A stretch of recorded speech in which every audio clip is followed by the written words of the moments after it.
130 வழக்கு 127 முறை சிறை. எனக்கு 230 வழக்குகள். இதில் ஒன்றில்தான் நான் அவருக்கு அண்ணன். புனித போராளி பழனி பாபாவின் நினைவேந்தல் பொதுக்கூட்டத்தை சீமான் நடத்தியிருக்கிறாரு.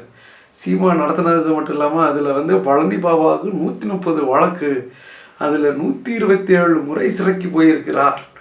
ஆனால் என் மீது 230 வழக்கு இருக்குது, அதனால் நான் தான் அவருக்கு அண்ணன் அப்படின்னு மேடையில் கர்ஜித்து இருக்கிறாரு சீமான். சீமான் மீது 230 வழக்கு இருக்குன்னா உண்மைதான். ஆனால் எதற்காக அந்த வழக்கு போடப்பட்டுச்சு?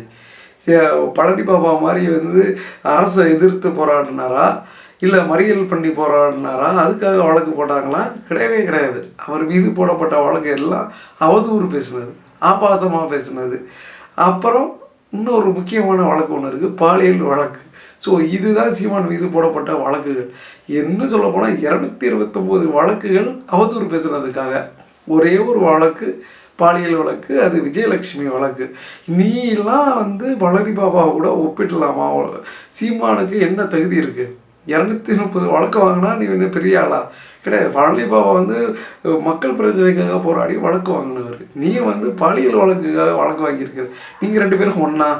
அது மட்டும் இல்லாமல் இந்த மாதிரி ஆள், அதாவது சீமான் பற்றியெல்லாம் பழனி பாபா ஏற்கனவே பேசியிருக்கிறார். அண்ணல் அம்பேத்கரையும் தந்தை பெரியாரையும் எவன் ஏற்றுக்கலையோ அவன்கிட்ட எச்சரிக்கையாயிரு, அவன் உனக்கு ஆபத்தானவன் அப்படின்னு சொல்லியிருக்கிறாரு. எவன் அம்பேத்கரையும் பெரியாரையும் ஏற்றுக்கலையோ அவனை நம்பார். எவ்வளவு பெரிய அரசியல் கட்சியா இருந்தான், அம்பேத்கரை பற்றியும் பெரியாரையும் எவன் நம்பலையோ அவன் இந்திய மண்ணுக்கு சொந்தமில்லாதவன், அவனால் உனக்கு ஒரு ஆபத்து உண்டு என்பதை தெரிந்து கொள். நீ அப்பேற்பட்ட பழனி பாபாவுக்கு உன்னை எதிர்த்து தான் அவர் அரசியல் பேசினாரு.